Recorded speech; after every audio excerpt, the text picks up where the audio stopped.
Welcome, everybody, to Rendezvous. So today we're going to talk about a very important subject. I'm going to try and do it pretty briefly. It's the hate speech laws which have been passed in Ireland, the country where I live, and they've been passed through the Dáil, which is like the parliament. Now they're in the Senate, the Shannon. I think I think after this, then I think it goes straight to the president to sign, if I'm not mistaken. And usually it's more of a rubber stamp thing, like this part of the process. So it seems like basically this is passed if it's gone past the first step. And so that's it's a bad thing in my estimation, and I'm going to explain briefly why. And so, why, basically, in a nutshell, I think hate speech laws are more dangerous than hate speech, and they're more dangerous than hate. So, before we get into that, if you haven't subscribed, you could subscribe if you want to get more of my videos. I think you hit the notification bell. This is what all the people on YouTube say. Apparently, that'll ensure you get my videos. Or let you know when there's a new one. But anyway, they're every week. It's every Friday. You can just check it out whenever you want. And if you like this video, please like it. If you like it, then you already like it. But you know what I mean, in the action sense rather than the stative sense.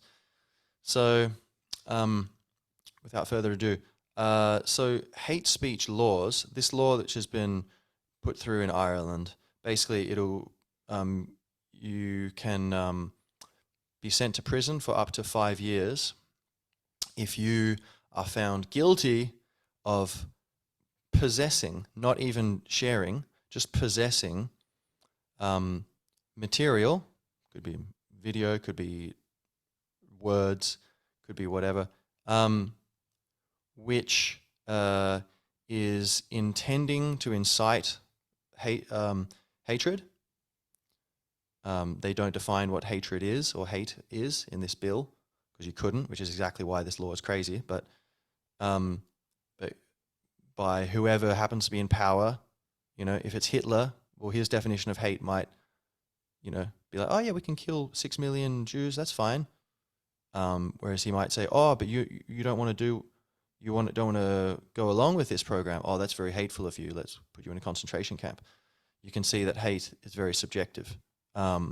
Just as environmentalists can be called terrorists. It's very very subjective. So anyway, if whoever's judging this, probably influenced by corporations and the status quo and the inevitable human error of bias, and no one's perfect.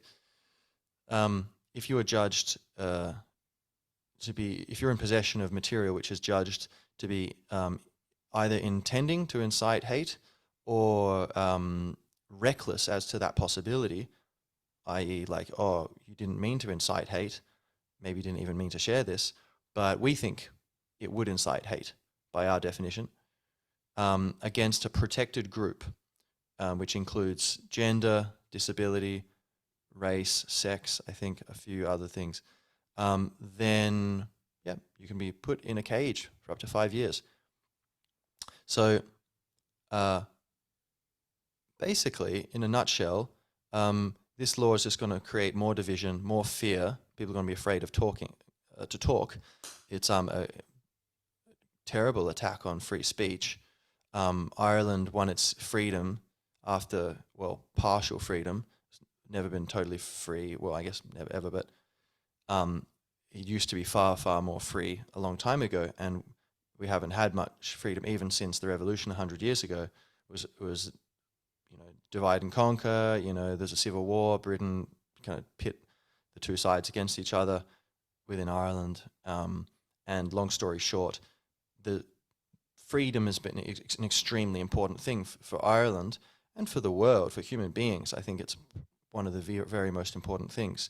Epictetus said it's the only worthy goal is freedom, and he kind of meant in a very deep spiritual sense above all. But nonetheless, Ireland is especially focused on Saoirse, freedom, and uh, it hasn't been perfect, but we've moved away, from control.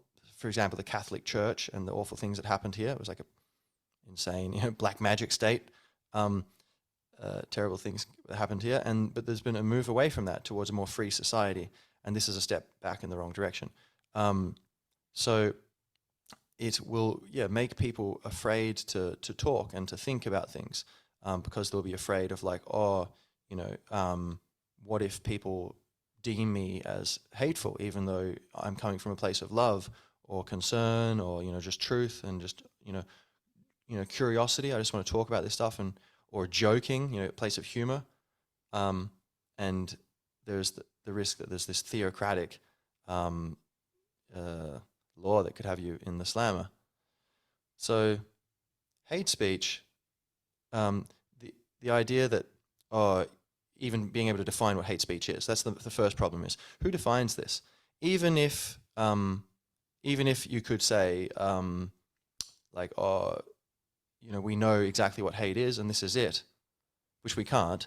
But even if we could say that and draw the boundaries clearly, how do you know that good people are going to be running the system 10 years down the line? And if bad people get in control of this system, they can weaponize that against political opponents and totally undermine democracy. So this is very, very dangerous. And you already saw during the COVID period, there's a lot of very aggressive, non-democratic behavior by the government here in Ireland and all around the world, basically in lockstep around, with each other. But so there's definite reason, if you're looking at the patterns, to think, okay, yeah, forgive, but don't forget. We're all here together, we're all on one team. We should all seek to uplift each other and realize we're all one and it's all love ultimately. No one deserves deep down to be rejected. But certain actions and beliefs and policies must be rejected. And when people act poorly, when they show hypocrisy and corruption and malice and incompetence and ignorance and spiritual sickness, then a year later they start bringing in hate speech laws. There's cause for concern. So that's the first problem. First problem, we can't define hate. Second problem is that even if we could, the government, we don't want to give that power to put people in prison to the government, because then it's very easy for that system to be co-opted by bad people, and then all the loving people will be in prison and all the hateful people will be running the system. Isn't it likely that hateful people would try to find a way to take control of a system of hate speech laws and to use it against non-hateful people? Then the third issue is that these laws are unnecessary. We already have laws preventing any kind of harm someone can do. If you're going to assault someone or threaten to do that, which is the same in the eyes of the law, you go to court, and ultimately you'll go to prison if you're found guilty of a severe crime. So assault, theft, murder, fraud, rape, any of these things, even incitement of violence, should be the only thing. It's all words and just your idea until you're trying to get someone to act, to extinguish someone's ability to be part of a conversation or be part of the world. So if you say, oh yeah, we should all kill that guy, or wouldn't it be nice if someone went and killed that guy? All I'm saying, don't do it, haha, wink wink, haha. Then that's just like threatening, don't make me come over there and beat the shit out of you. In the eyes of the law, threatening violence is the same as violence. You're like, oh, you're doing, maybe there's some blurry area where if it's just, bluster, then it's okay. But basically that's considered assault in, the, what do you call it, English common law system, whatever, traditionally. And so same thing with murder, or killing. If you say, oh yeah, someone should go kill that guy, you are held accountable already by the law. Same thing, or like calling out fire in a movie theater, whatever. If you're doing reckless, well, that might be these things like reckless or intentional harms that you're causing are already covered by all the laws. So we don't need these laws. There's no added benefit that's going to come. Someone who's speaking hate speech, if they're quote unquote, whatever you call hate speech, in your opinion, man, in the words of the dude, well, that's like your opinion, man. If someone's doing that, they're not harming you, are they? You can just ignore them. They have their community, you have your community. Maybe they have no community, And if you think they're really so wrong and so poisonous and sick, then they're harming themselves. They punish themselves just by not being an ethical, good person, right? They have to live that life. Would you want to live their life? Would you want to be in their head for the rest of your days? No, okay, because you think it's bad. So they're already punishing themselves. Let them just swirl with bad karma as you see it. And all sides can allow each other to do that. That's what we traditionally have done in a democracy. You let people have their opinion. It's like, I may disagree with your opinion, but I will defend to the death your right to speak it and to have it. And we must all fight for that. And people who don't we need to keep a close eye on anyone who says that, no, I don't believe in free speech. Because those people, that is really the most hateful, fear-generating, divisive, equality compromising, dangerous stance that is possible. Much more than someone who's like, oh, I love Donald Trump when he makes those jokes about Mexicans, haha, or whatever. I don't even know if he made these things or if that's just slander from the corporate media. I didn't pay too much attention, but I'm aware they slandered him and lied a lot about him.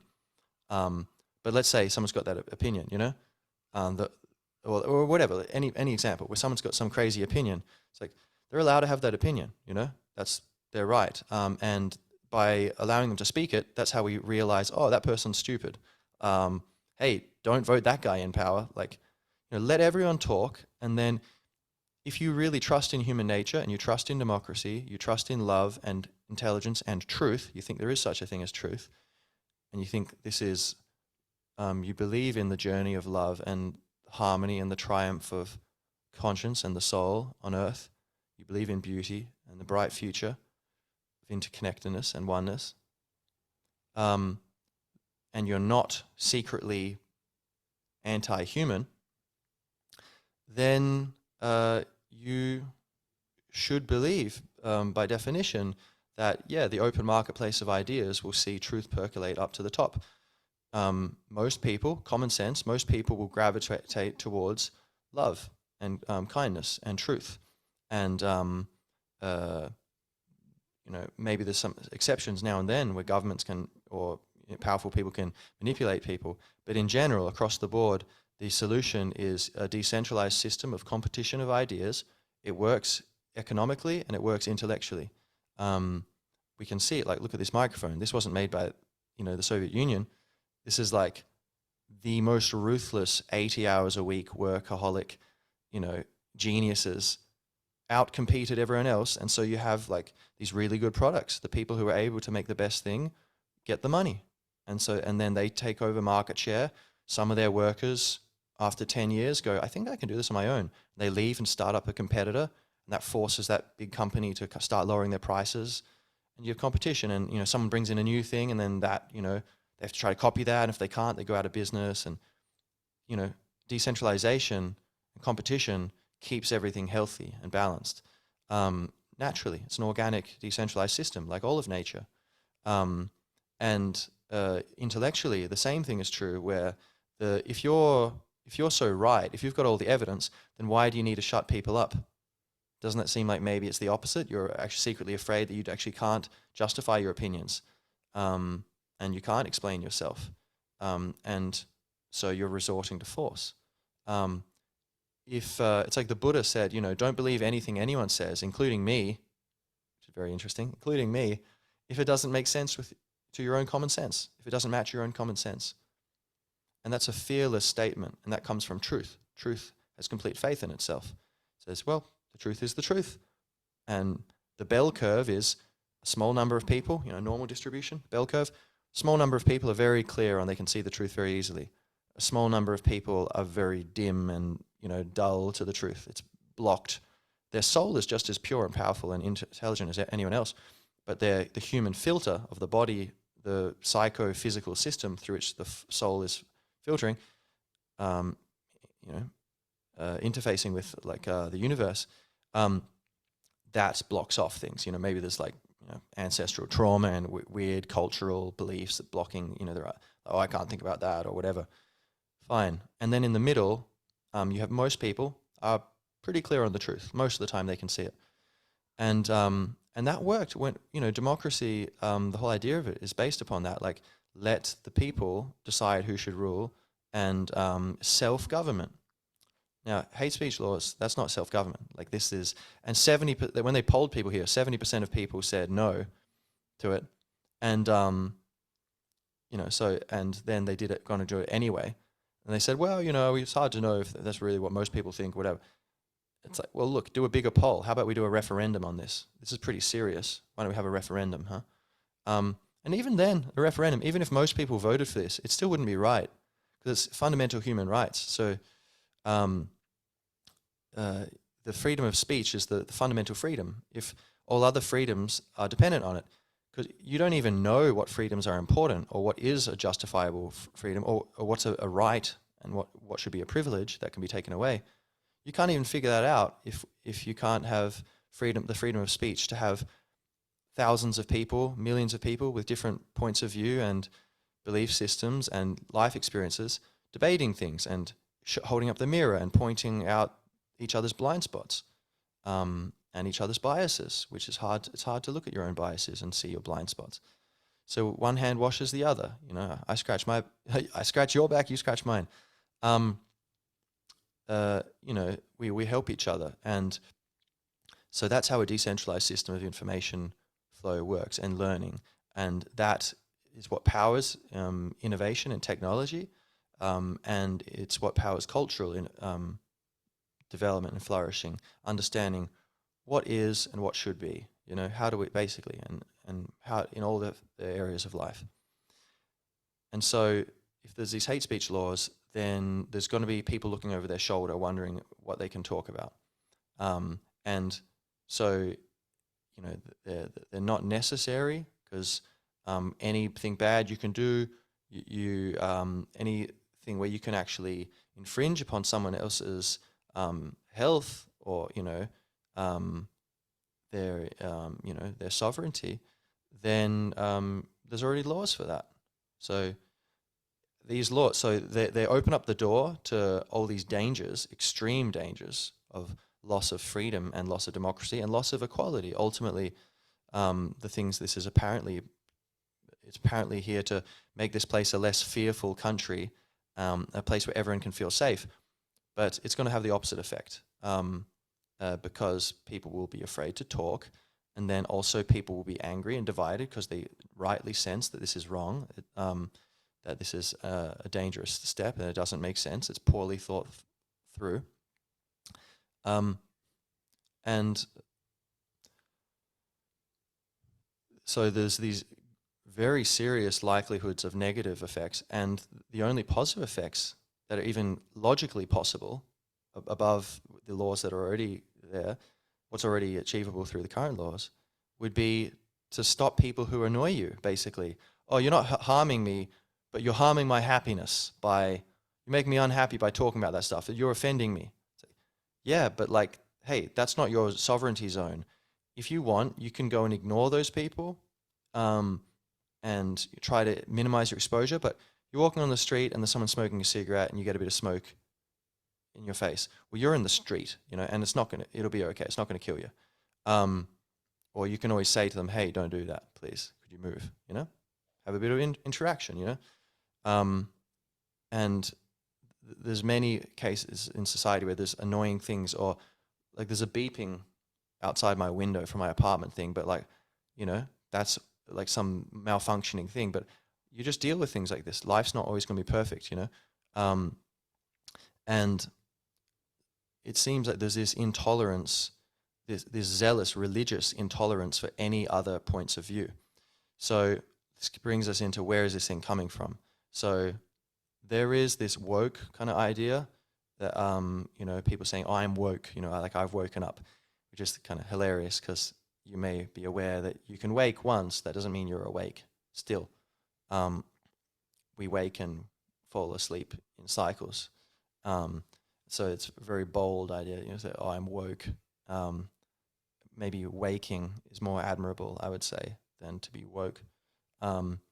Anyway, it's like it's a false claim, it's basically a conflict ideology. It's a belief that all the world is a bunch of different groups who are just in conflict with each other, with one another, and clamoring for supremacy. And there's these big, powerful groups like rich white men, and they're subjecting and victimizing these other groups. And it basically divides the world into victims and oppressors. And you might think, well, how is this relevant? But this is in the cultural waters, and this is a significant part of what's behind this law. And it's all around the world. This is happening, by the way, hate speech laws and this movement, this woke thing. There's a big counter push, which is much bigger than it. But the woke thing is very zealously, it's like the Inquisition, very, very devoted, So, and it's very cleverly playing upon certain fears that our culture has in the West of kindness, and trying to be kind, and trying to not be like the savagery of the past that we have seen too much of. But ironically, the most savage people now have gone, oh, I can't be blatantly racist, and be successful in financial sense in most places, or status or whatever. Oh, but I could express that disdain for my fellow man, and that desire for us against them mentality, psychology. I could express that through anti-racism. Oh, I'm going to go put those racists down, And it's that same energy of just like that same divisive energy, which was, in previous generations and still now, behind all these things like slavery and all these awful things, wars and, religious domination. That's now expressing itself through this new religion of wokeism. And it really does behave like a cult or religion, in that there's zero forgiveness, there's zero redemption, there's zero belief in some sort of transcendent truth that we can reach together. It's basically, and it's both historically an offshoot of Marxism, but also structurally, the way it's structured. Basically, in a nutshell, from my understanding, Marxism, the idea is that, there's all these groups, power groups competing for power. They're trying to, in constant conflict. Society's a bunch of groups in conflict trying to get power. That's what everyone's doing always, even if they talk about love or whatever. Just crazy. But, some people are all about power, but not everyone at all. Most people aren't. There's many other things like creativity, love, beauty, curiosity, and boredom, all kinds of things, restlessness, whatever. There's all kinds of energies moving around. What's a nice one? Peace motivates too, just, acting from a calm place. Anyway, so the idea is, these power groups are competing for domination, and they're not actually, their words are just a tool to control. There's no truth to it. There's no transcendent truth behind anything. And then wokeism is basically saying it's not power groups competing, but it's cultural groups competing. And so basically you've got people, you've got genders or sex, like males trying to dominate females or whatever. You've got the white people trying to dominate dark people, or you've got able-bodied people trying to dominate disabled people. And it's a very dark, gloomy, pessimistic frame of mind, which is really like a kind of confession of the darkness within, I think people who kind of fall into this thing, unfortunately. But I do think there's a lot of people who are very well-intentioned, maybe younger people looking for a cause, who fall into it because it seems compassionate, and it plays upon guilt very cleverly. So this is partly behind, these people are very active in pushing for oh, we need to get people off of social media. There's been massive censorship in recent years of people on social media who, say, oh, I believe, there's only two genders. There's males and females. Maybe they say, oh, yeah, there's everyone's soul. You're just a soul, your consciousness. This happens to be what I believe, by the way. So I will say, I'm going to have a video on this. I think people can feel many, many ways, and it can be beautiful to explore identity. But I believe ultimately we're all one. We're consciousness. We're life, the universe. We're not male or female. We're just the soul. We're just consciousness. And then the body is male or the body is female. It's XX or XY chromosomes. And the trans thing is it can be an identity that you feel like, I feel, I'm part of this group, or I'm part of this club, I'm a skateboarder, or, I'm a punk, or, I'm into the saddle club, I love horse riding, whatever, that's your thing, that can be real in some sense. But ultimately, there are two sexes, and gender is kind of an unnecessary word. It's just like you can be very masculine and you can still be a woman, or you can be very feminine and still be a man. But there's these two bodies, and they influence the way you think. But nonetheless, so I could have that point of view and be, censored. I don't even know. One of my episodes got censored for saying apparently something in contradiction of COVID-19, policy by YouTube. So this might get censored just for that. I don't know. The algorithm goes, does not compute. Computer says no. So if we have these ideas that, this woke crowd, they feel like, there's many normal ideas that people have. They're the right to their own opinion. But the people who subscribe to this kind of new religion, they don't call it a religion, but it's like, the only cult you don't notice is the one you're in, So it's extremely dogmatic, and they don't allow, room for compromise in the main, and they feel there's all these problematic people who need to be removed. Their opinions need to be silenced. And so they can organize and exert political pressure, and they've done that over governments directly.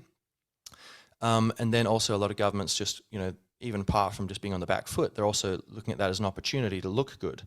Oh, the winds are kind of moving this direction, blowing this direction. Like, oh yeah, this will look. A lot of people are kind of believing in this thing and not thinking it through enough and going, oh yeah, isn't that great? Yeah. Oh yeah, rainbow flags, cool. It's like, look, I love rainbows as much as the next person, probably more so than the next person. Let's be honest. But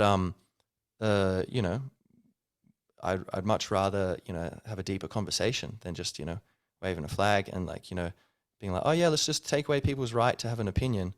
Wave the rainbow flag, everything's fine. It's like, no. But some people in government, they will use that as an opportunity to get brownie points and help them get reelected, right?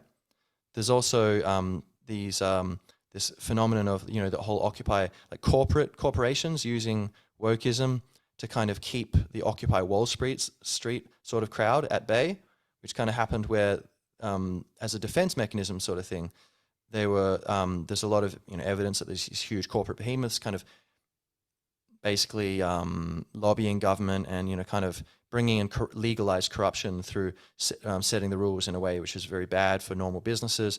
They do all these fraudulent stuff. No one goes to prison and they get bailed out. Middle America or middle class around the world gets just taxed the hell out of them. Shut down during COVID, but the corporations are fine, and yet put with a bill for all these bailouts, and it's just like time and again being all these really heavy regulations which make it so hard to operate.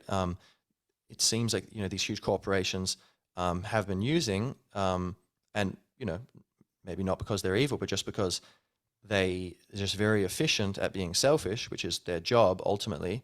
Their fiduciary duty to their shareholders. They have to do it.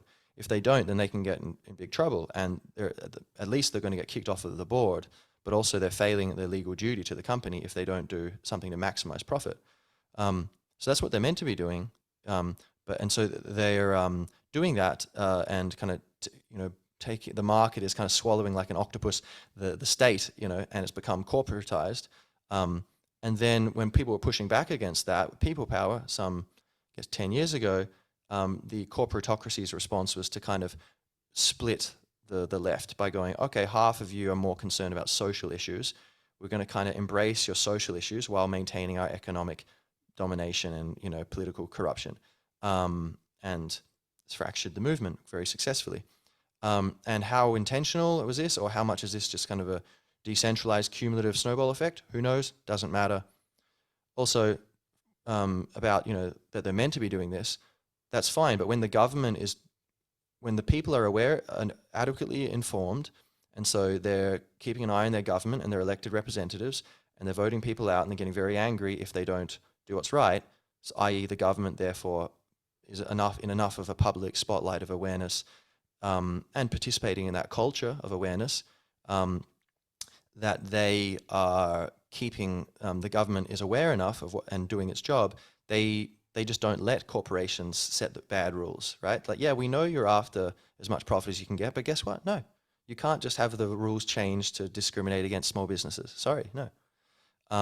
So that's the healthy balance normally, but that's been taken away, basically, I would say, due to a lack of public consciousness. We need to become more conscious because there have been these technological innovations, cultural changes through history, and government has become more and more swamped by corporate money and power, and oligarchy. Essentially, it's a natural thing that happens in cycles through history.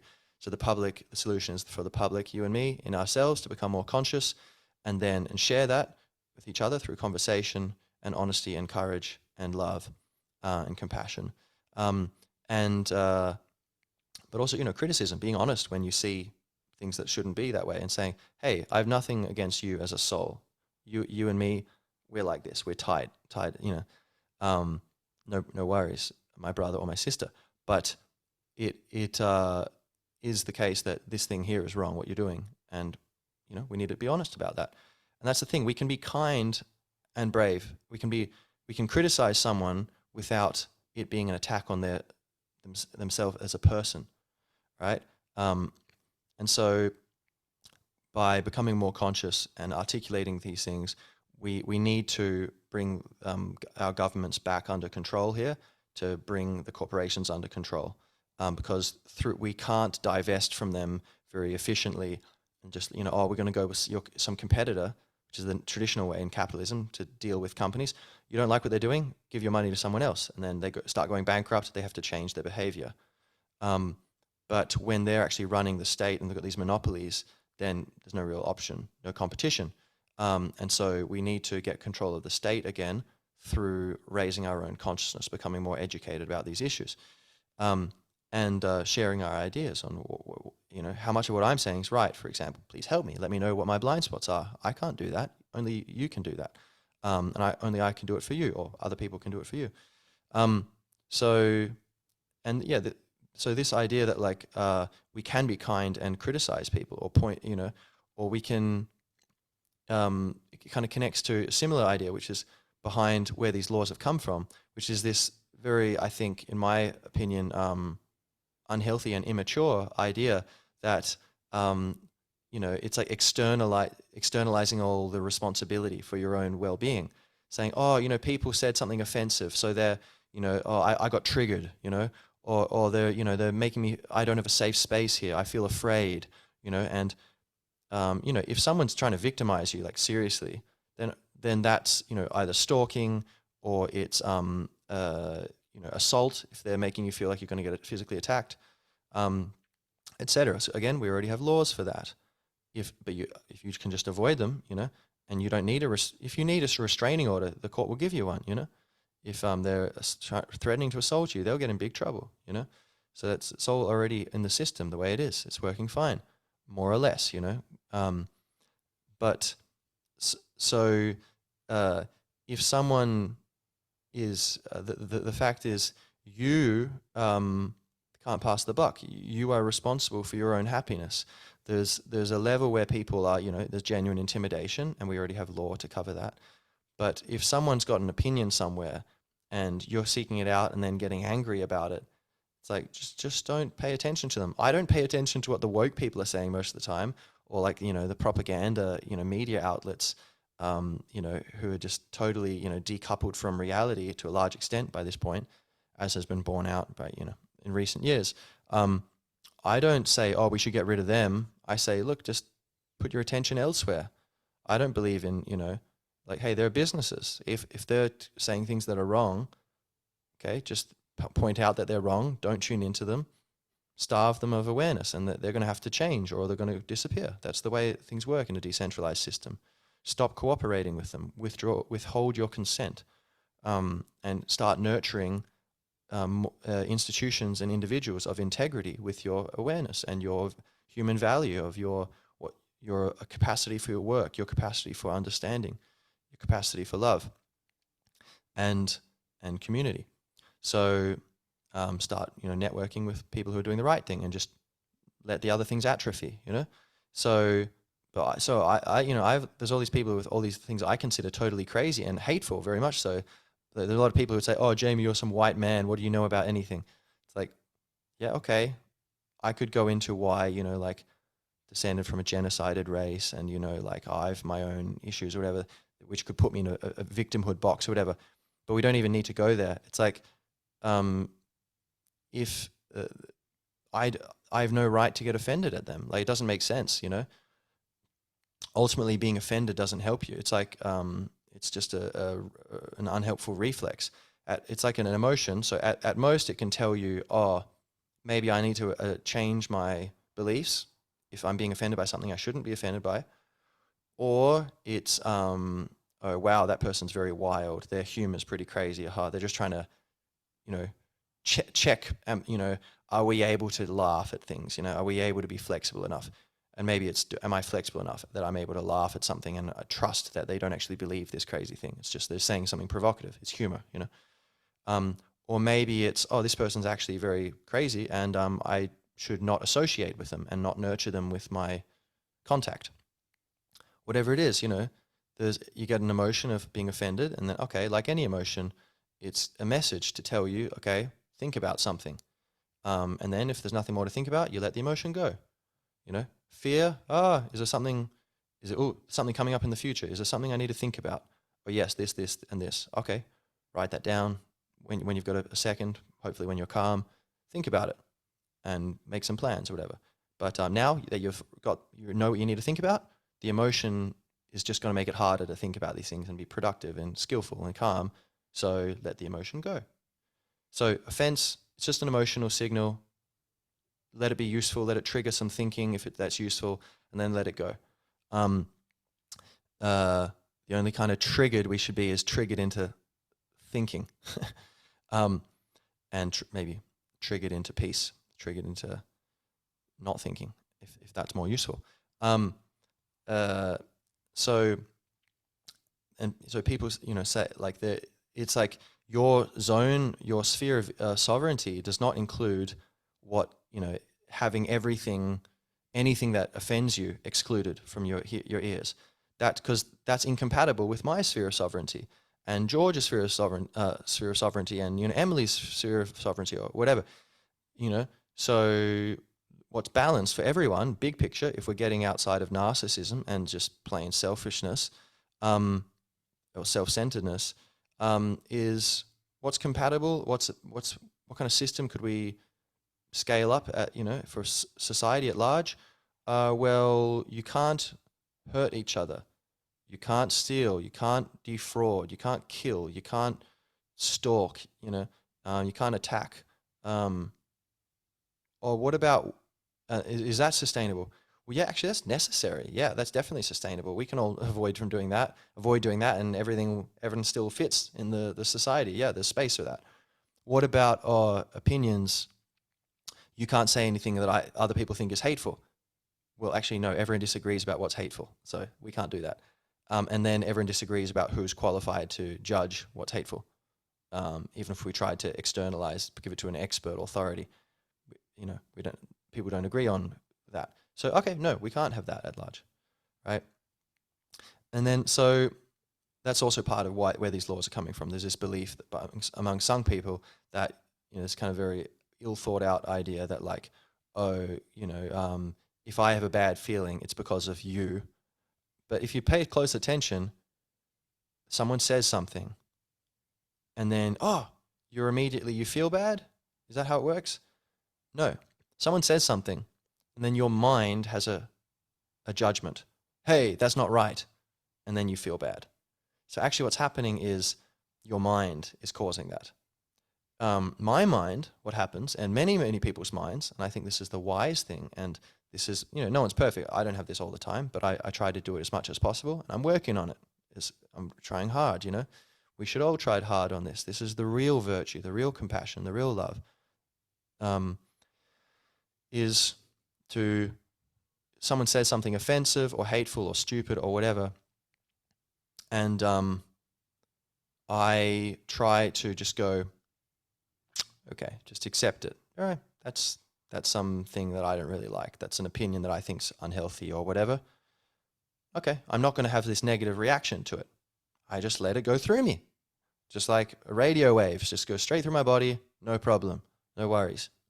Just let that go through, And then you feel much better. You just keep going through your life, If you want to talk to them and respond to them, you can. And you can respond much more clearly and coherently because you're calm, rather than stressed and scatterbrained. But then, or alternatively, this also happens a lot, is I do get that negative trigger, knee-jerk reaction of, but then I notice that, and then that gives me a negative feeling. My thought gives me a negative feeling in my body because of something someone said or did, but ultimately actually the more proximal cause is actually my own mind, my own thought, my own judgment, which has triggered this tension and bad vibes in me, in my body. And then I go, oh, okay. And I changed my mind. I have a different thought. Actually, I'll accept this. This is fine. This is all part of like the journey of consciousness and learning. And I want to be part of the more beautiful, loving world, the less hateful, less fearful, more conscious world. So, okay, I need to let go of this thing. I need to dissolve this energy and forgive this thing. And then that thought creates its own energy field in the body, and it can dissolve the negative energy field that my more negative thought before created. So it's all about responsibility. And I think actually this is a much more beautiful, of course, because it's real, it's true, journey of adventure for, like, say, young people to be hearing about, like, who want to do something for the world is, as Jordan Peterson says, sort yourself out. How can you help the world? Sort yourself out. Get yourself under control and face your shadows and become a better person. And it's a daily game of like trying to throw light of your awareness on these unconscious kind of programs in your mind and the negative emotions that they generate in our bodies, which then causes feedback loops of creating negative thoughts, But the same can happen with positive thoughts and positive emotions can create, feedback loops, which are very helpful. So, yeah. And then where the laws are coming from, there's also, so there's people who, politicians who are afraid of the woke mob. There's also corporate influence where, which I didn't quite finish before that idea, but due to the whole using it as a defense mechanism against the kind of Occupy Wall Street populist kind of stuff, or like anti-crony capitalism kind of protests, the corporate power kind of has endorsed wokeism by and large, across in many of these huge organizations, so they are kind of subscribing to that, and then that can become a genuine thing where they're actually, even if it was more cynical at first, it could actually be the leadership could all be kids from college who really believe in this stuff and they've been indoctrinated. So it could become deepen very quickly. So they are, exerting the normal corporate influence over our, former democracies. And so not just for power and profit now, and corporate dominance, but also this woke agenda, this kind of conflict, identity politics, divisive kind of worldview, which is coming from a very, very fearful place. I think we should definitely have compassion for people who believe this, even if they're doing very dangerous things in society. I think it is coming from a very scared place. And so we should absolutely, as just a side note, unequivocally, nothing else to it, just full compassion for those people who are feeling this, even if they end up, overthrowing our whole society. Like, God bless them, because that's a very dark, scary place that I think they're in. Most of them. Then there's psychopaths as well manipulating it. But anyway, but back to the point. So there's corporate influences now also bringing forth this kind of woke influence over the government, as well as individual politicians and bureaucrats or whatever, trying to get brownie points by, doing the woke thing, and then trying to avoid the lynch mob by, again, falling into line with the orthodoxy. And then you also have hate speech laws are a perfect tool for authoritarianism. And it's possible that, even if all the people in government now are good, and the bureaucracy and all that, and the politicians and the judiciary or all that, and the, police and whatnot, military, all these, the state apparatus, even if they're all, mostly good people right now, down the line, there's no saying that this won't. It probably, history shows it tends to be any kind of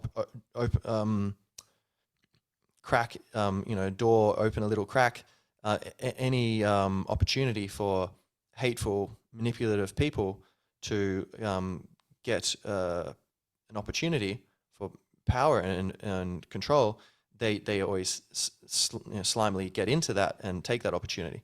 So this is for sure going to be targeted by bad people and very likely going to be successfully weaponized and monopolized by bad people, these hate speech laws, if they're brought in.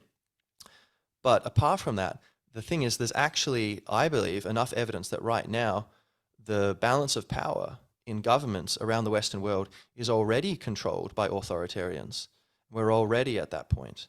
And so, but I made the previous point, just so if you disagree with this, that's okay. You should still agree with me, I think, just because of that's inevitably going to start. There's a very high chance of that happening in the near future. But I would say, actually, my opinion is that right now we have such people. I think most people in government are just normal people, and that they're good people, or as good as anyone, or as good as most people. But I do think there is a minority of people who are attracted to power and to status and to wealth and influence and control, and that who naturally kind of like to jump up hierarchies, and due to certain shenanigans, more historical shenanigans, like central banking and empire and God knows how much money certain aristocratic families might have in offshore tax havens that are in trusts. And so unlike a Swiss bank account, it's like you can't even get in there to see what's there. Like, it's not just like they're hiding it and they don't have to show it. It's like, you can't see it all. It's totally opaque. So there's influences which have, been pushing this over time. But I think anyway, there's a good argument that institutions naturally try to, get more and more power, expand their power, and that there's this cycle where the individuals, decentralization needs to tug it back, and there's this back and forth kind of thing over time. But look at the COVID stuff, look at the war on terror, look at just the slimy politician. Where does that archetype come from? Why isn't it the noble politician? It's like lawyers, that joke, all lawyers are assholes. And then some guy next to him is like, hey, I find that offensive. The first guy goes, well, oh, you're a lawyer? He's like, no, I'm an asshole. So there's this kind of reputation of dishonesty in politicians and lawyers. A huge number of people in the government are lawyers, and in the bureaucracy and the judiciary, of course, and the legislature, the lawmakers. But and there's a lot of great lawyers out there, and doing noble work. But so nothing against lawyers per se. But what I'm pointing out is that we all know deep down that there's been this long track record of like, oh yeah, people in government, power corrupts, and there's some pretty slimy behavior, but like a politician's answer. What does that mean? It means you're avoiding a question. Isn't this democracy? Why would you avoid a question? oh, you don't want to lose power. But like that's just a standard thing. People, you ask it and they ignore it, and you ask again and they ignore it again. And you're like, okay, you got out of it twice, I'll let you go. And then if anyone in the press is like, no, I'm just going to keep asking that question, then they stop getting invited to the cocktail parties. And then their paper is like, hey, you're on the out, you've got no influence. You're making it harder for us. And oh, by the way, our huge corporate advertisers aren't very happy about the things you've been writing. So there's all this influence where journalism has been increasingly unable to shine a light on just how bad a state our democracy is in. And, the COVID thing, all around the world in very suspiciously synchronized fashion, this authoritarianism, kind of Chinese Communist Party style, straight out of them, mimicking them, of restricting movement, quarantining the healthy, taking away people's constitutional rights, vilifying, people who disagreed with the government's approach, mandating and saying, oh, you'll lose your job if you don't take this experimental medical procedure, which was, very briefly tested compared to most, medical interventions of its sort. And it's a new, relatively new technology anyway. It's not the traditional form.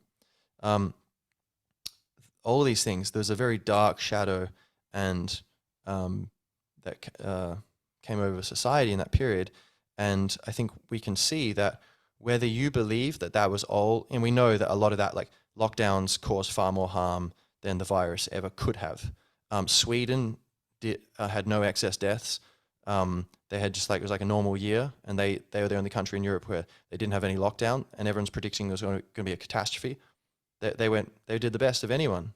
And this was all predictable, and people were yelling from the rooftops about this stuff and saying, or, vaccine injuries. And then now there's a lot of evidence that that's a lot of people are getting injuries from these mRNA vaccines. Cardiac events in, young people. We don't have to get into that, but there's all this stuff where it was like, oh, conspiracy theory, that's crazy. People were censored, people were humiliated, people kept in their homes. There's all this kind of totalitarian bent which came through our government, through the media, and that we now know there was this collusion through the Twitter files where social media and mainstream media and governments have been kind of coordinating to manipulate the public perception of what's actually right and what's true and what's good, in terms of action and what we should be doing. And so when you bring hate speech laws into the mix, where we've just gone through this crisis and a lot of very terrible decisions were made because there was a lack of decentralization. It was actually because of too much centralization. And then you have this tool where governments will be able to just say, if these laws were here during the COVID thing, so many people would have just been squashed by it. So it's not going to do any good.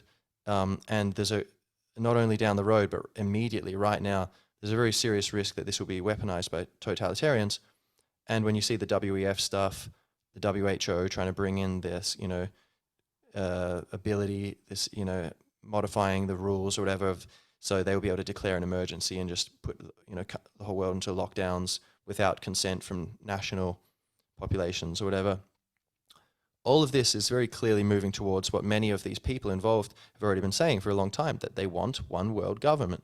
They want one system. They think that's better. And that's their opinion, man. And that's okay. They're still souls. But that's a very dark world, don't you think? Does that sound like love? Does that sound like the road to world peace? Does that sound like wisdom? Never mind on the intellectual level, but in your heart, does that feel like, do you remember being a kid and being optimistic about the future? I hope you do, but I do. And if you tune into that feeling, this is not the way to it. The way to it is you restore people's freedom to speak.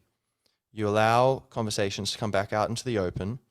You, through that, just like exercise, we'll get used to disagreeing and it'll become less traumatic and we'll be able to just deal with it. Like, yeah, okay, I'm actually kind of getting used to, after a few months, I'm getting used to people disagreeing with me. It doesn't really stress me out as much as it used to. We can get some thicker skins. We can talk things through, find common ground, and start. Well, we all agree on we should save the bees. Everyone. I thought we disagreed on everything. Democrats and Republicans and everyone, Fine Gael, Fianna Fáil, Sinn Féin, whoever, everyone's on board about saving the bees. All right, well, are we doing everything we can for that? Actually, I don't think so. Okay, well, let's work on that, yeah? We'll keep talking about the other stuff, but we've got some work to do now. Let's put 20% of our attention into this work that we just agreed we all want to do. Keep it practical and keep talking. Start through that, we're going to start noticing ways of helping bring more harmony to the planet, and that is going to help bring this future that we all want, a less hateful, less fearful, more loving and egalitarian future. But the problem is, a lot of the people who say they want that, they don't really want that. Either they're totalitarians who want power, or they're narcissists who want to be in a suit on the spotlight and they want to be able to go clubbing and, make out with some random dude, or gal, whatever it may be, and be like, yeah, I run this country. Or it could be ideological, religious zealots who they really just have this desire to be right, and it doesn't matter what other people think. They just want to actually you could say they have a desire to make other people wrong. They need other people to be wrong in order for them to have this inflated sense of self, which is a substitute for the real self of just the soul, which involves the uncomfortable process of surrender, and surrendering when you realize that you're wrong or when you're complicit in negative behaviors, which we all are, until we surrender. And in the spiritual sense of like awakening, Eckhart Tolle and all that stuff, or whoever. There's many fountains of that. It's not just him, of course.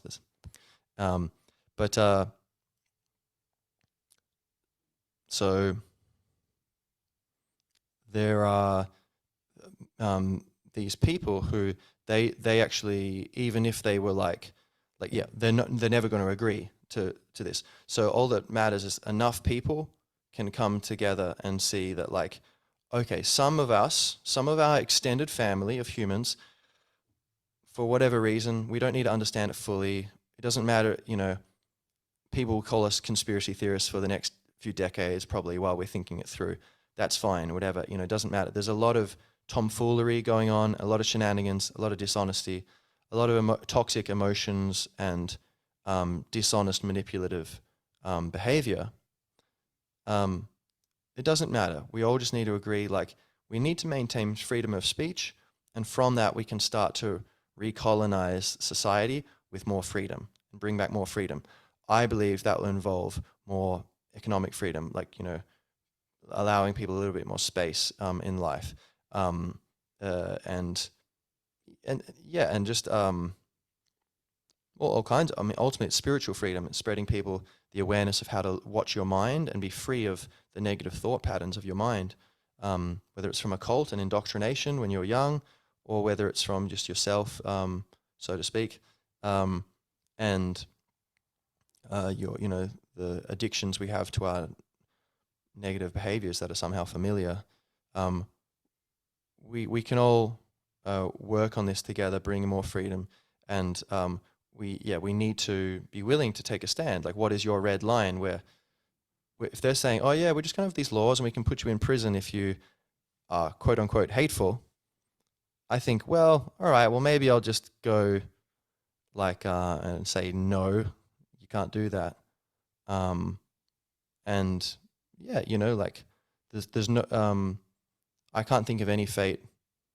Well, maybe there's a lot of bad fates you could think of, but it's a terrible fate to be living in fear of nonsense and tyranny. I'd much rather just live freely, and if you want to put me in jail, okay, well that's your that's what you want to do, all right. But a willingness to cross, to hold a line, is necessary. Otherwise, the line just keeps getting pushed further and further back, and then we end up in, communist China kind of situation. So I think that's much more scary than just holding the line. Holding the line is the least scary thing. It's like, yeah, this is the easiest thing. If everyone just holds the line and says, and actually pushes the line forward, they go, you've been pushing this line back a lot. I'm not just going to hold this line. I'm going to push the line forward. We're retaking freedom. You've been going way out of line, like these systems of control around the planet and dishonesty, and it's harming humans. It's harming animals. It's harming nature. It's actually this us against them psychology, deceit, corporatocracy, corruption, and centralization of political power. This is the virus that is behind most of the destruction on the earth. And I'd say it's high time that everyone starts to push back against it. And this is coming everywhere. These hate speech laws are being proposed in many countries. So, Telegram just got banned in Brazil. His name, Andrew Bridgen, this Tory MP in Britain, just got expelled from the Conservative Party for asking questions about, vaccine injured people. They're like, hey, stop talking about that. And he's like, well, no, like this is important. These people, they need a voice, and then, okay, expel them from the party. All kinds of people who, Tucker Carlson getting kicked off of Fox, people trying to censor Joe Rogan from Spotify, all these things. There's many voices, and it seems to be a clear attempt to silence people. So anyway, we should push back against this. So one more point I'd like to make is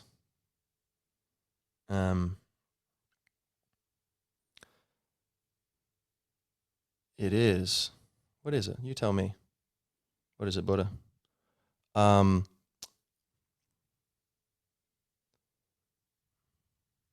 It is freedom. Freedom. I did have a point. So these hate speech laws, trying to restrict speech. Well, I think it's that I need to play a song about hate speech, and then we'll wrap this up.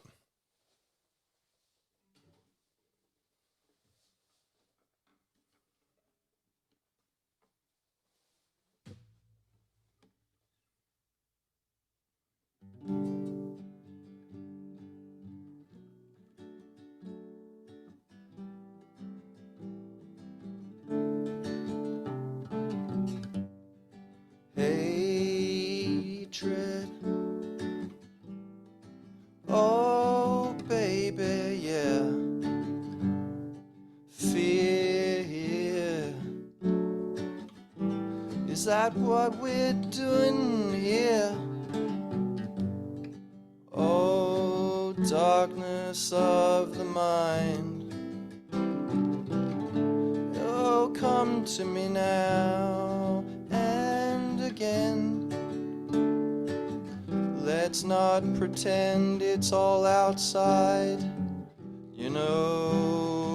Yin and yang, good and bad, light and dark, love and fear are all inside. You can say, tell your friends that you're okay, and everyone is the villain. But peace will come only when we know that everyone must learn and grow in the freedom of speech.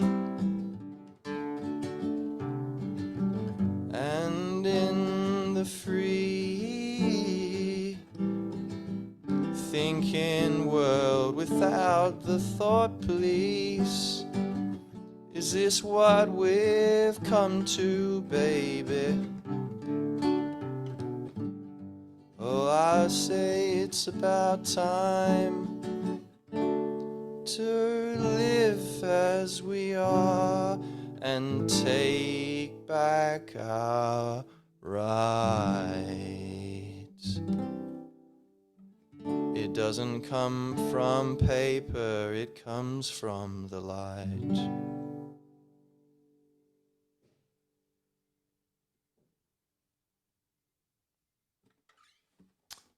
So that's it.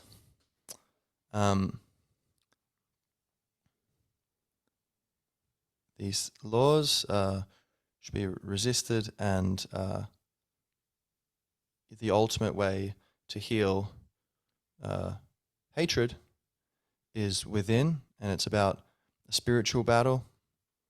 Ironically, apparently, not really ironically, but another misunderstood thing is jihad is apparently an inner spiritual conquest, understanding the enemy within and being wise to that.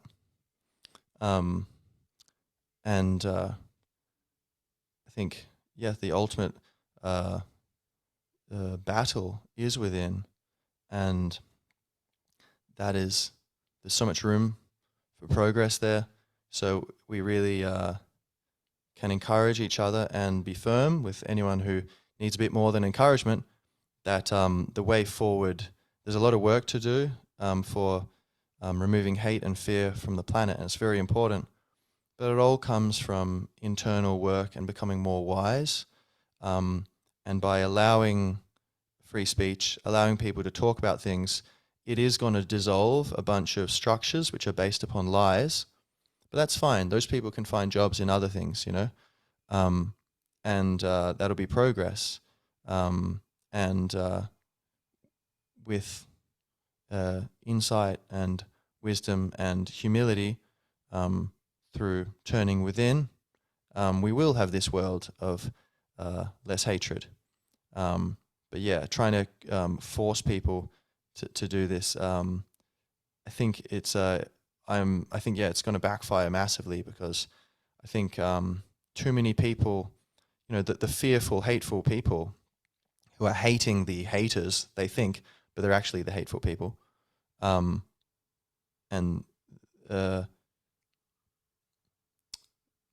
believe they can hold the whole society ransom because to deal with their fear, rather than turning within and practicing virtue. I think these people aren't aware of the human health and the spiritual health and vitality that a balanced human has, and just how I think the majority of people, to some level or other, they do have that kind of awareness that most people are good. And so I think that's the hopeful thing here, is that most people understand, like, this is, that's madness. Is that real? Is that actually happening? And so we have the numbers, and so through just getting enough people aware and talking about this, then we can just reset this, and that will be the first stepping stone towards better things. But I think it's like these processes have been moving, circling and closing in more and more and more in recent history. And it's getting to a point where the West, freedom of speech via hate speech laws, basically laws are being proposed which would prevent people from, could potentially put people in prison just for having an opinion. And hate is so broad that, like, oh, this is like the significant escalation. This is, after this, if these get through, basically you don't need any more pushing forward against sovereignty of individuals. That's enough. Now you've got control. Bring in the central banking digital currencies, CBDCs, which they want to bring in, and then you can program them and just stop people. Oh, you're not doing what we want? Okay, take away your money. Or say that you can only spend it within this 2-kilometer radius. So, you can't, we've got you by the balls. There's all these systems that they're trying to bring in, but just those hate speech laws, that would be enough, right? To just remove the last vestiges of freedom from the West, and then, so I'd say it's gotten to this point, and now this is the rebound where the phoenix is born from the ashes, and be pretty easy, I think. Really, it's just a matter of people understanding. Once you understand what's going on, it's natural to just, okay, I know what I need to do. That's fine, easy. And of course, everything's difficult sometimes, but I'd say it's more accurate to say ultimately it's easy. It's just it's kind of a choice, to say, a choice to admit that you already understand. You understand, and then you just need to say, yeah, all right, yeah. No, it is that serious, you know. Or it might be that serious. I'm going to look into this. Put in the attention, a choice to pay attention, I guess. A choice to investigate. And a choice to balance open-mindedness with critical thinking and love and kindness with courage and clear communication and assertiveness. And so, yeah, I believe this will be. I mean, it would either be the end of the crossing the threshold into the end of the West, and this period, and then maybe freedom takes, I don't know, who knows how long to return to the planet. But I don't think that's happening. I think, yeah, this is the natural point where boing, we spring back, and this is the beginning of the new era where society will have more freedom restored and return to greater health. And that's very exciting. I'm looking forward to that. But yeah, it is important that people kind of pay attention and kind of, don't just watch TV and just hang out in your house. It's like, are you in the world or not? Are you alive or not? We'll all be dead at some point. How do you want to live in the meantime?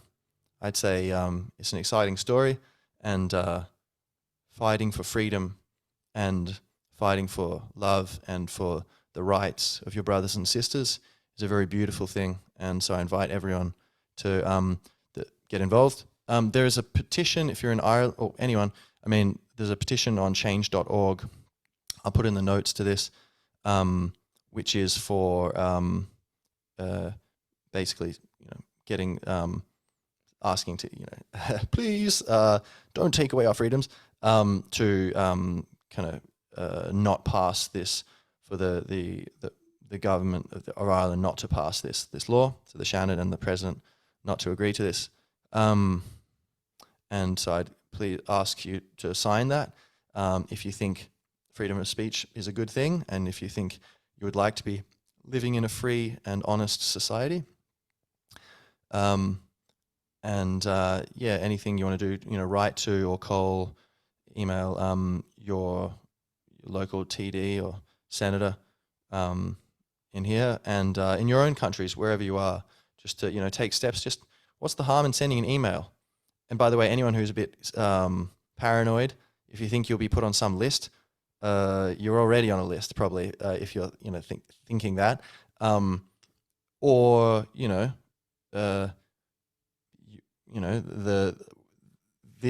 We need to push back against this. Otherwise, it just makes a world where, free thinkers are put on lists much more likely to just keep accelerating in the future. So it's actually the safest thing is to get involved and to bring our society back into balance. One thing I do want to mention quickly is that Ireland was under the thumb of the Catholic Church for so long, and the local Christianity was overthrown when Rome sanctioned the English, the Normans, to invade Ireland, and they took control of the church and made it more dogmatic. So there's this kind of twin power of, like, the Vatican got power over Ireland, and then the London got power over Ireland, and it went back and forth, but more or less that's continued for a long time. And Ireland has a lot of ancestral trauma for various reasons, loss of the language, genocide by omission / commission in the Great Famine, where there's plenty of food, but the British were like, no, we're not going to give you the food which was grown on the land that we took off your, forefathers, like a few generations prior. And all kinds of awful things. Nothing. I love everyone, right?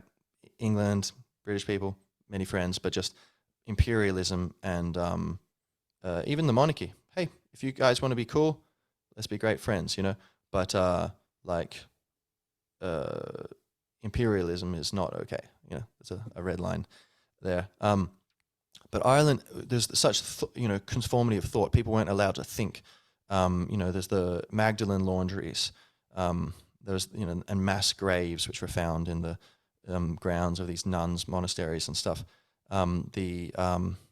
sexual abuse, crimes of the clergy in around the world, but especially in Ireland, a lot of terrible things, and just a very dark culture of conformity and kind of brainwashing. People were, not meant to think about what, not have a direct connection with God, just do what you're told, kind of thing. And that's kind of, I think, people here in Ireland tend to think, oh, thank God that's behind us. Everyone knows now. They're like, oh yeah, the church. Some people are Catholic, or a lot of people are quote unquote Catholic, but culturally perhaps. But like actual properly strict Catholics, devout Catholics, like, oh yeah, there's still a bunch of people like that, but much less than it used to be. And even among them, a lot of them are kind of aware, like, yeah, no, it's a real shame what happened. Like, there were these people who abused their power, and then now because of them, we've lost. And maybe they might blame, people for being stupid or whatever, or faithless as well. But they say, we've lost a lot of influence here. That's a great shame. I'd say, a significant amount of Catholics, devout Catholics, would be aware that the church had a large role in this, and that they would be aware and admit that there was this darkness in the way things used to be. And definitely the majority of the population would acknowledge that, oh yeah, it was horrible things that went on, and thank God it's behind us. But think the religious instinct goes very deep in human beings, and it seems like you can't actually totally remove it. All you can do is become aware of it, and by the time that you're able to become aware of it, you're probably moving into, if you're an atheist, you're going to start moving into agnosticism. How much do I really know? What does an ant know about humans? What do I know about the universe? Isn't it possible the whole place is created by some super intelligence that I just can't even imagine? I mean, I don't have evidence against that. Like, what evidence? Okay, I guess I don't have evidence for atheism. So, okay, I guess agnosticism, anything's kind of possible in theory. And then maybe you have some kind of experiences through psychedelic medicine or meditation or, reading and just kind of deepening your mind. And you start to see like, oh, I think like I can feel these experiences of like, oh, I think life is sacred and there's like, the universe is alive, right? And you might move towards this sort of the religious instinct kind of connecting to just the present moment and realizing like you don't need a dogma, you can just be present and see the holiness of each moment, just being alive, that the universe is alive and we're all part of that, and we're all branches on the tree of life. And so we're all one deep down, we connect at the trunk, and many of the branches connect. And so so I say that would be a good thing to, ground the religious instinct into this awareness of just awareness of like, wow, this is like a mystical universe we're in, but or at least into, a kind of agnosticism with a sense of sacredness and virtue and love. But if you try to just remove the religious instinct, something's going to fill that gap. And it might be the worship of money, it might be the worship of status, it might be the worship of, scientists and, ego and the idea of like, oh, we're so smart, look at us, look at what we can do, trying to make humans become gods. And it might become the worship of this, religion of victimhood and division that like wokeism is, or intersectionality, identity politics, saying that, oh yeah, we're all these different groups and it's all about who's more marginalized, who's more victimized, and kind of cutting out and, like a surgeon, kind of removing the cancers of these oppressors from our midst. But then you always find more and more oppressors, and there's always, and in fact, this is, I'd say, the death throes of divisive, hateful, fearful psychology itself. In the West, in many countries, it's still acceptable to be hateful against certain groups. Certain, say, strict Islamic countries, it's acceptable to be hateful against homosexuals, and you can say, oh, we should kill them. And a lot of people would agree, as far as I'm aware. I'm aware also Islam, like there's many beautiful peaceful, versions of it. So it's like a decentralized religion. There's many versions of it, but and there's many places where that's like totally acceptable to be hateful. But in the West, and I think especially in the English-speaking world, it seems to me, although I don't know, what do I know after all? But it does seem that like we've got to this point where with Martin Luther King Jr. and all that, like I have a dream, like a person should be judged on a man, I think he said, it should be judged on the content of his character, not the color of his skin. Meaning, of course, anyone, and things like that are just so beautiful. And I think we got to this apex, kind of, well, not apex, but this high point where we're like, oh, and it kind of sunk in, And I think we've got to this point where, and with gay rights and stuff, being like, yeah, you can be gay, like, what's wrong if you're not hurting anyone else? You're allowed to, live your life, actually walking the walk, not just talking the talk about like, oh, freedom, and if you don't hurt others, you can do whatever you want. And so we've got to this point where it's not socially acceptable to be a bigot anymore. You can do it, but most people are going to think you're stupid, and it's going to really make it hard for you to get ahead in life. We're at this point. So then what happens to the instincts of the people who would be being bigoted? It doesn't just disappear. It doesn't just try to be blatantly bigoted and just keep getting in trouble. It sees, oh, there's one little avenue still open here.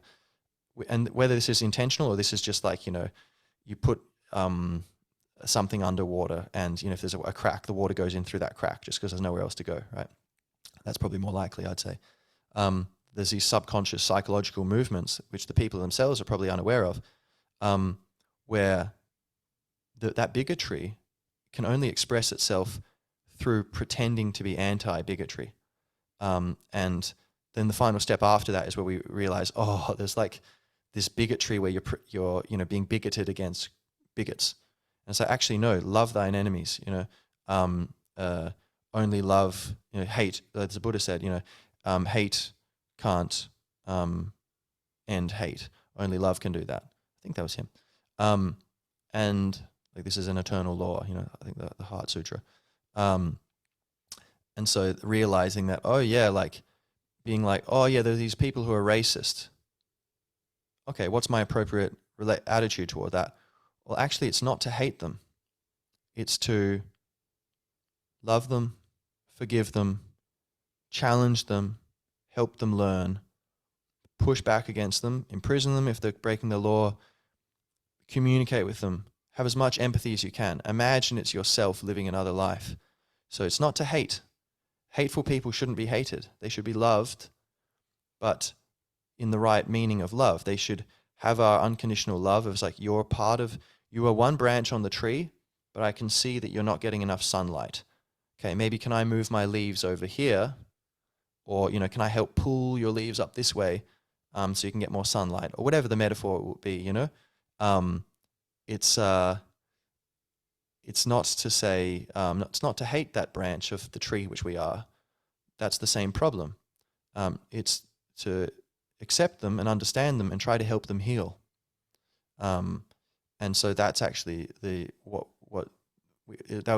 is the real way to dissolve hatred. And